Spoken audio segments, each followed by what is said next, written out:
Hello there and welcome. Yes, we are Geeks Assembled and we have assembled here today. And aren't we a lovely bunch?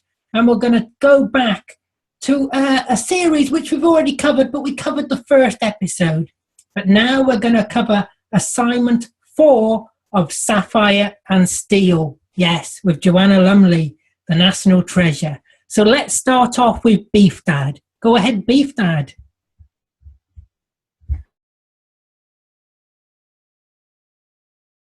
Another excellent, absolutely excellent story. Centering around photography and people being trapped in photographs, the villain using faces from photographs.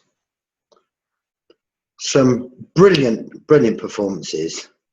Alison Spiro as Liz. Absolutely superb little actress.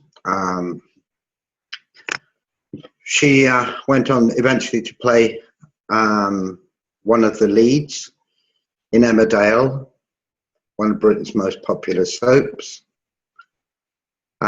She played Sarah Sugden for Getting Confused, and she died in fire.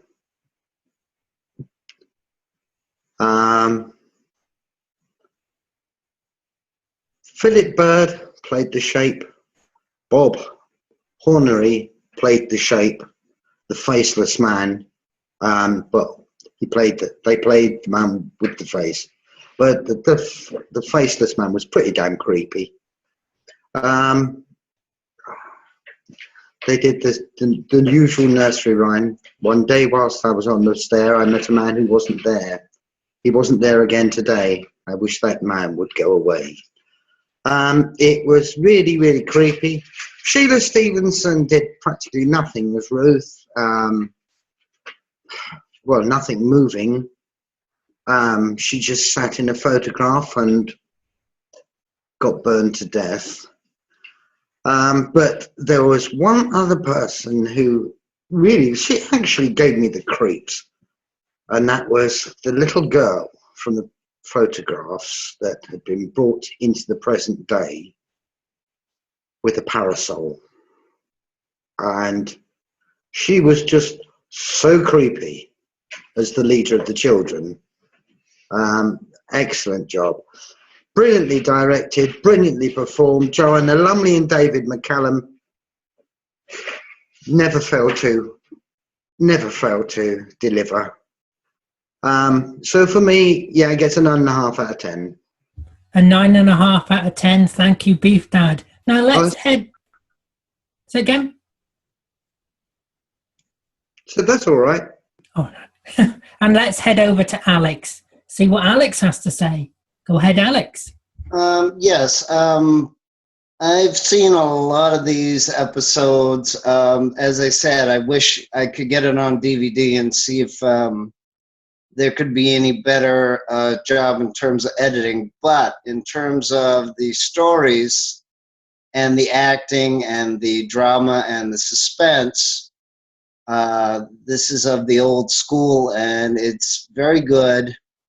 And of course, David McCallum, who becomes the man, well, this was before Man from Uncle in the 60s, and then Sapphire and Steel in the 70s, and then NCIS in the 90s and beyond, is always good.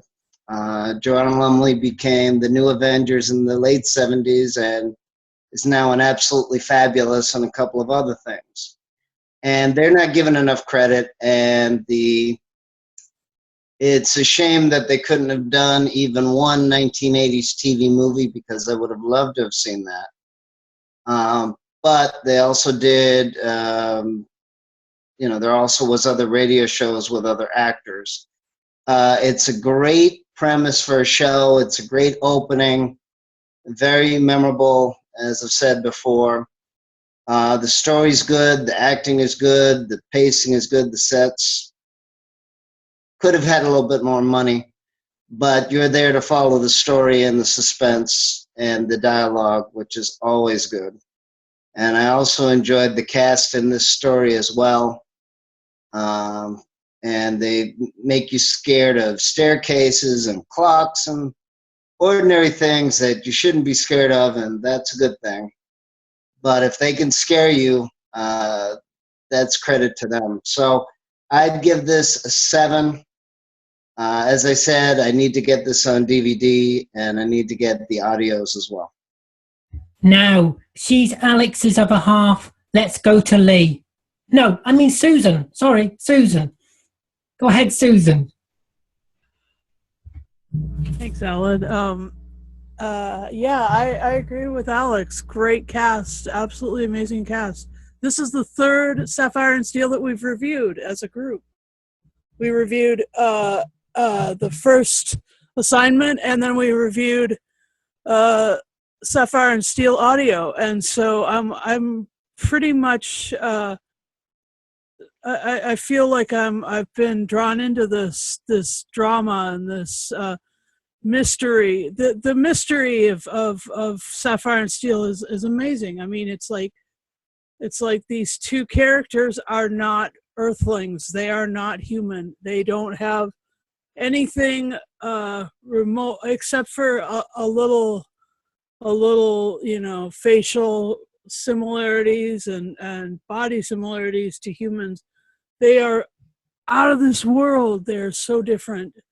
And this one, they show how different they are. The man without a face is more human. The man without a face and the other two the faced versions of him have more humanity, or seemed more human than either Sapphire or Steel, and that was amazing. I mean, evil humanity, of course. I mean, like the way he pulled down the veil in a photographic sense.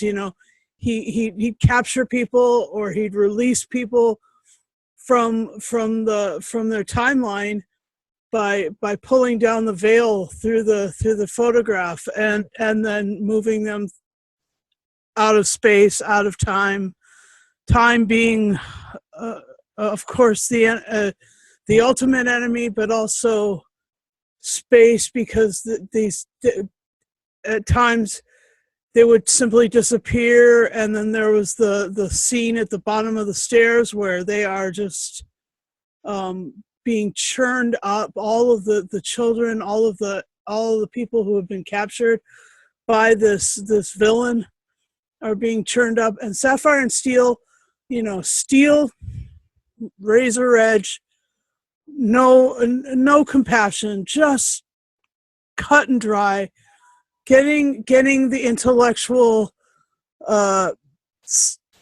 side of things sorted out. And then there's Sapphire, who is more compassionate, but telepathic, and looking past all the time and space, able to communicate through any media, anywhere in the universe, anywhere in any universe, seems to me. And she and him, that razor edge and that brilliant communicative personality. I just love Sapphire and Steel. I love the way this works, and this one was really eerie. Oh man, it was so eerie. I felt really bad for the kids, and I felt really bad for the people who perished in fire. I mean, wow. Anyway, I'll give it a 9 out of 10. I'll give it a 9.5 out of 10. I'll follow Beef Dad. Yeah, so that's it. I get the feeling that Susan likes this series. Do you? Let's head on over to Texas. Can we? With Texas Tim? Thank you. What I like most about this series is the way it's done, the minimalism of the direction, and it's written that way on purpose, because it is a series with little or no money behind it, and it relies quite a bit on the star power of the two leads to pull it off and be convincing, which they are week after week. What I like also about this series the most is how they take a simple everyday idea and make it scary somehow.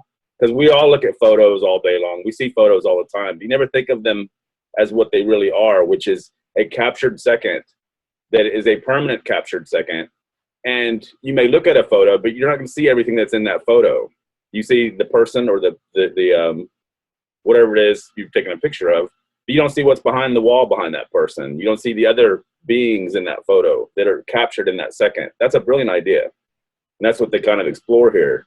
The idea that there's a creature that's been trapped in every photo ever taken is really cool. I mean, it's really cool how they play that out. And it's suitably spooky. There's a lot of scary moments and stuff. The ending of episode 3 with the woman burning in the photo, it's all very, very well done. So I enjoyed it very much. It's not my favorite of the 6 stories, but it's very good. So I would say I would give it a 9.5 as well. It's very enjoyable, and it's economical as well because it's in 4 parts, and it comes in and tells a story and gets out of the way. So I'm gonna give it a 9.5. A 9.5. Thank you, Texas Tim. Now let's head on over to Leeds to Connor. Yes, go ahead, Connor. Sat in the dark as usual. Yes, thank you. Yeah, I really enjoyed this. I liked it as much as the first one. I think this is actually quite a great series. You know, the children, very ominous characters, although none of them really got characterization. They did provide some creepy sort of scenes, like where I think Liz hugs one of them and it sort of just disappears. It's sort of just scatters all over the place, and the premise of the story itself is really clever.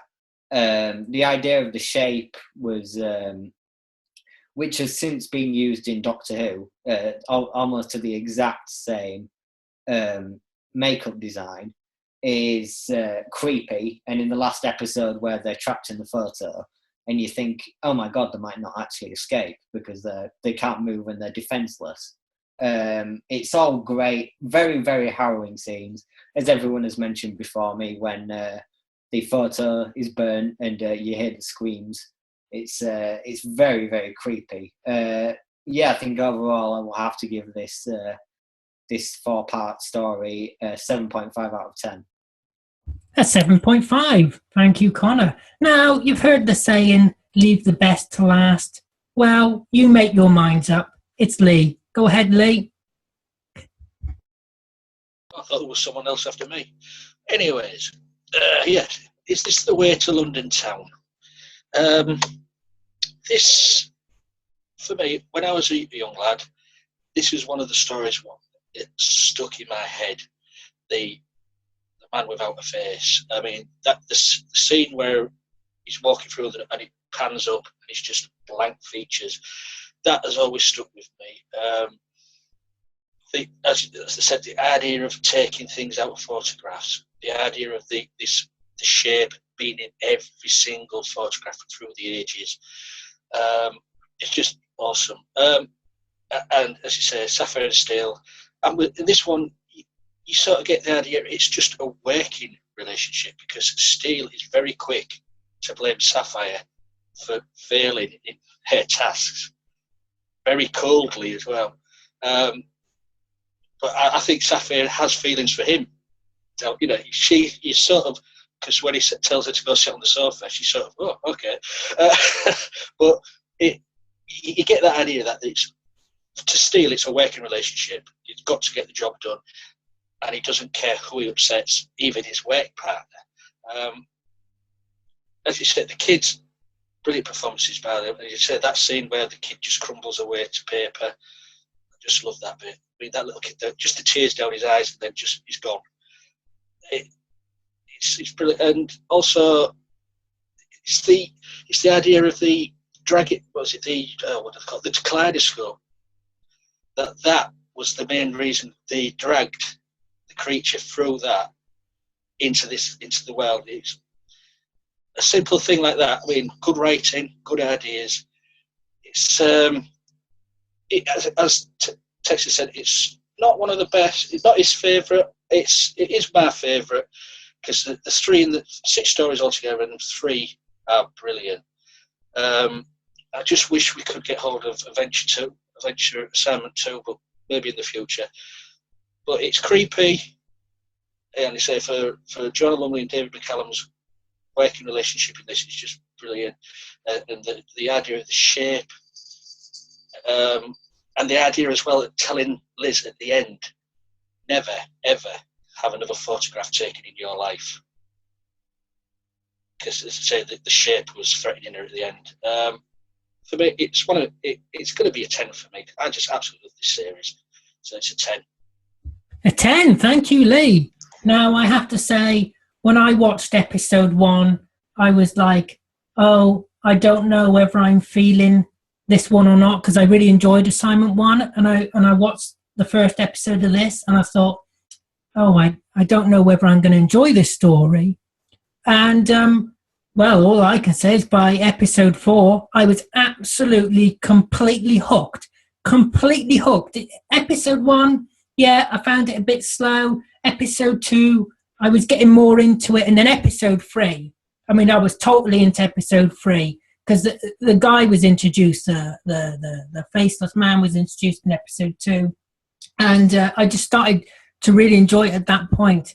And like everybody said, when he burns that photo, and that woman in the other photo is screaming, and you can see her. I mean, she's not moving on the wall, but you can hear her screaming, and it's just, oh, it really that shows how much I got into the story, you know, that I felt for that person.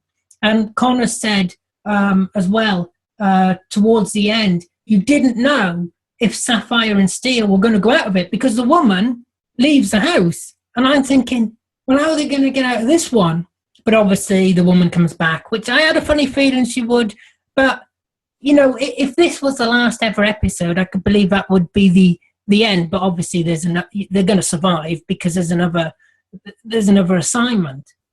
You know, so, yeah, the acting is as great as ever. I mean, Joanna Lumley, she is just amazing. And she is amazing. Whatever she does, she is amazing. And like Lee said, Sapphire, there's a bit of chemistry going on there. There's a few scenes where you see her, like, you know, she wants more from Steel. She wants more than a working relationship. And what Texas Tim said about the idea of this, yeah, the idea of this is actually very good, that there's always more to a photo, and that a photo is a still image of time itself. You know, that happened. Those people were there, you know. So for me, did I enjoy it as much as the first one? I would say, yes, I did. I would say I think I enjoyed this one the same. I mean, I like the fact that it was 4 parts, because wasn't the first one 6 parts? If I remember correctly, the first one was 6 parts. So this one was 4 parts, which I wouldn't have wanted this to be 6 parts. I don't know if you could have dragged it on beyond 4, but I think 4 parts was a good length. So I think I'll give it a 9. I can't remember what I gave the first one, but I'll give it a 9. And now I'm going to throw the floor open to whoever wants to speak. Well, I'm sorry, go ahead. No, go on, Jim. Like I mentioned, the minimalism of the effects is quite often just done with lighting and wind. Like they'll have a fan on the actors, or or just like the part when she takes time back on the stairs. Very effective, but very easy. It's all done within like the camera, or it's done with a few lighting changes, and it's so cheap but effective. I mean, it really does. It works. Wow. It works. Yeah. Yeah, it works. Yeah. I mean, there's 2 scenes what stand out for me in this story, and they're quite small scenes. The first one is when Sapphire is confronted by the child with the parasol, and she's pointing the parasol right at her eye. Jonah Lumley never blinking, not once. I mean, I wonder how many takes that took. And look how she threatens them just by saying paper children after Yeah. and they all back off like as if she's going to somehow do the same to them. Yeah, I mean that's just that little scene there is just brilliant. And then the other scene, you've all mentioned the fire scene, the painting scene, but for me, it's the scene before where Sapphire is getting Ruth to talk to them, and asking her, "Can you see anything? Can you move?" And then Ruth starts to say that the rhyme about the man on the stairs. That little scene there, you sort of feel for Ruth there. Even before her death, you start to feel for Ruth, trapped in that photo, in that loneliness of blackness. She can't see anything. She can't move. That would be pure hell, really, wouldn't it? Then they experience it at the end themselves in episode 4. Yeah. What did she say? It was like dreaming or something. Like, what did she say? It's like being like a state-like dream. State-like dream. Yeah. Just dreaming all the time, which would be for me. Nightmare more like. I mean, not a pleasant dream. This villain created. Really, the children didn't look happy. The children looked like, withdrawn and distant and. Except for when they were playing in the yard. Except for when they were playing in the yard. Yeah. And they all went back into their photos at the end as well. Mm. Yeah. Well, apart from the little boy that... that fell apart. Yeah. I was also thinking as well as Liz, she must have... because she must have been late for work, because the amount of time she kept saying, "I've got to go to work." I know that, I gotta go.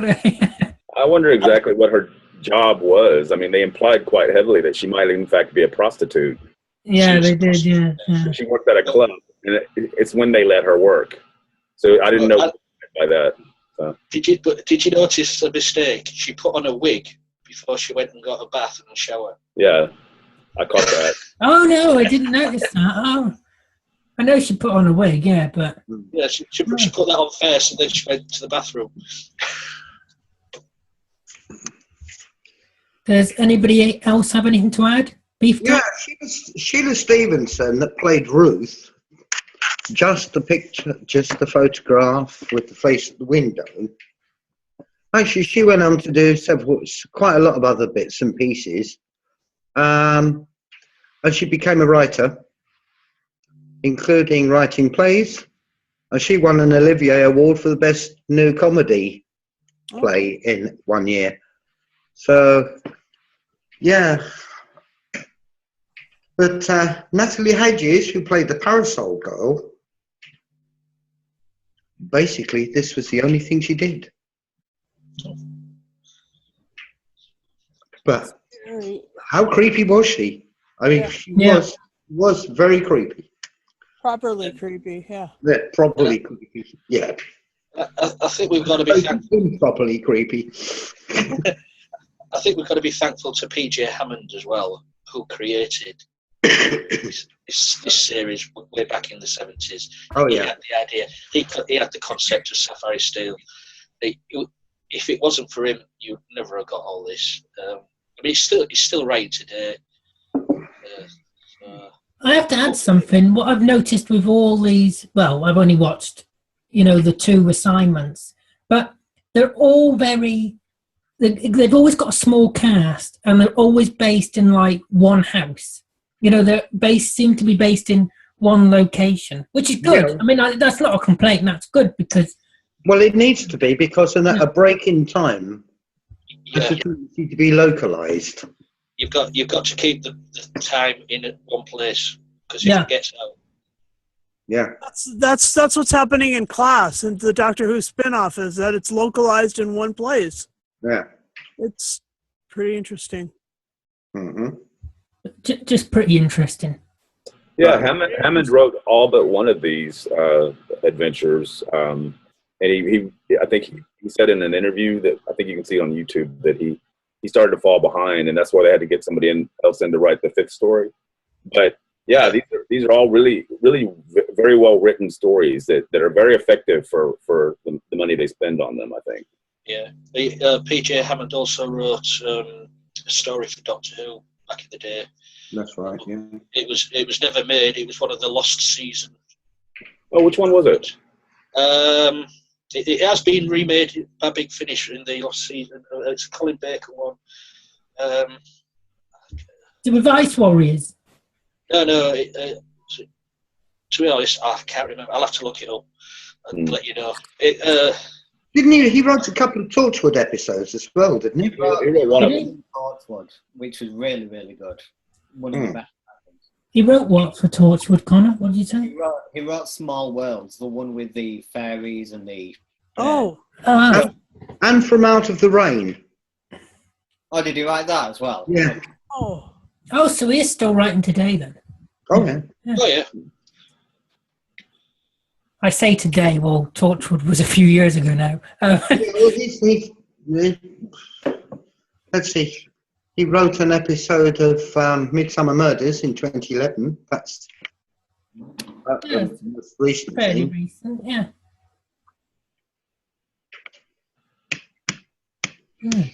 Does anybody else have anything to add about Sapphire and Steel? Assignment 4. It's a bloody awesome series. Yeah, if you've never watched it, you've got to go and watch it. I highly recommend that you go. And most of them are on YouTube, aren't they, Lee? Apart from Assignment 2? Assignment 2's got one episode missing. It's an 8-parter. There's only 7 episodes. I think it's actually 2 that are missing. Because the episode 7 they have is actually episode 1 again, I think, is what I read in the comments. Oh, it's mixed up again. Oh, it's the same person. Yeah, even though it's 8 episodes, which is the longest one, it's not a minute wasted. It's a masterpiece. It is a masterpiece. Hopefully we'll find it one day, or hopefully you'll all buy it on DVD. I've got it on DVD. Well, it'll be a nice Christmas present, won't it, Lee? Be a nice Christmas present, eh? Yeah, actually, go ahead. Now, what was he going to say, Alex? Oh no, I didn't mean to interrupt. I just found on YouTube, I guess there was a documentary in 2007. Oh yes, I've seen that on YouTube. You know, and they even said that on the DVD. I'm not 100% sure because I only rented a little bit of the DVD. I didn't buy the whole set. The fact that they even said, and I even heard it in the commentary of the DVD, that if they had had more budget and more special effects, that perhaps it would have ruined the stories or it would have ruined the atmosphere of the stories. Yeah, I agree with that. I think the effects work really well in this, even though Texas Tim says they're simple, which they are, but I think they work really well. I don't think you need any, high budget effects, I think the simplicity of them is one of the things that's so great. Yeah.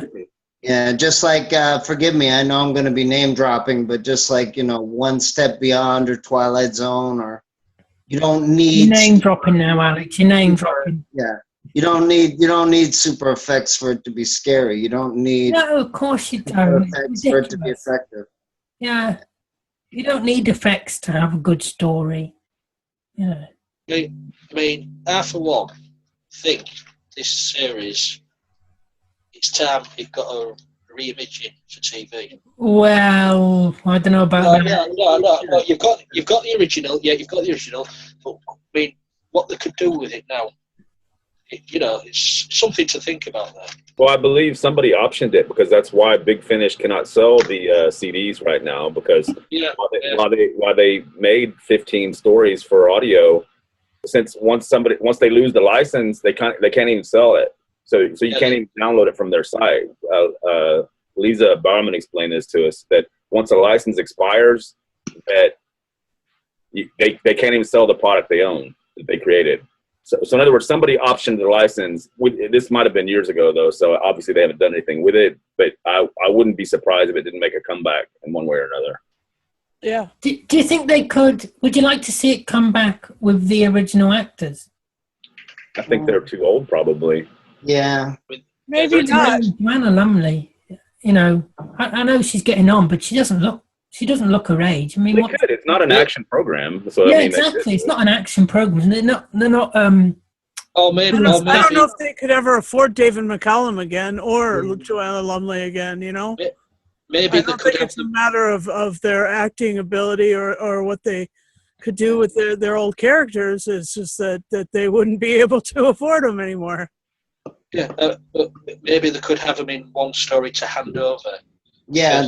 Yes. In the audios, they change the appearances, and they don't really. To be fair, that's how the characters work. They don't always have to look like those characters because they are not humans. They take on that form. Yeah.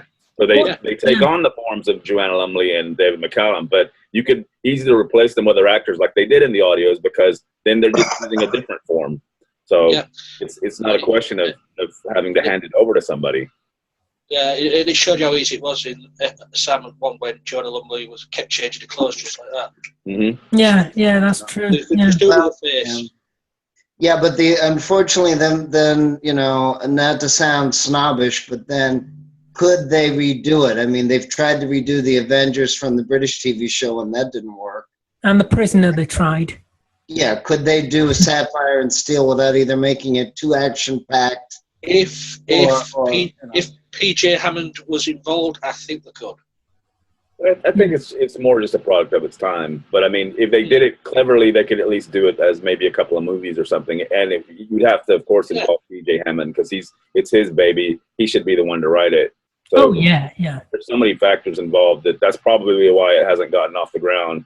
Whoever optioned it or owns the property or has licensed the property now hasn't really done anything with it. So.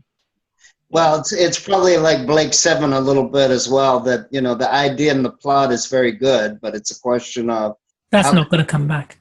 How could they do it without betraying the form or totally revamping it? And then it's very, very much unlike the original source material. We'll have to do a podcast one day on what shows we would like to return to come back and how we would do it. Yeah, I think we should. I think that'd be rather. I love the enthusiasm, by the way. That'd be rather interesting, though. To sit down and discuss. No, I've just got something going through my head because it's air. This day, today in 1966, was the first regeneration of the Doctor in Doctor Who. Okay. Yay! Mm-hmm. And what? His body's getting a little thin, wearing a little bit thin. I was 19. It looks like a skeleton there. On this day. Well. Raise your glass. Right, but then I'm pretending I got a glass. The regeneration. I've just talked Sixth Doctor, the Big Finish lost story. Raise the remote. The lost story of Big Finish, what PJ Hammond did was Paradise 5. Oh, brilliant. Oh, that's a good one. That's not like Paradise Towers, is it? That was No. Oh, okay, that's all right. It has Hello You in it. Oh, the Master. No, just the same actor. Oh, Alex McQueen. Hello, Alex's are cool. Yes, anyway, I think we'll leave it there. I'd like to thank everybody here for joining me. I'd like to thank you for watching. Do tell us what you think about this episode of Sapphire and Steel. Assignment 4, make sure you hit that subscribe button. Look after yourself. Take care, and we'll see you next time.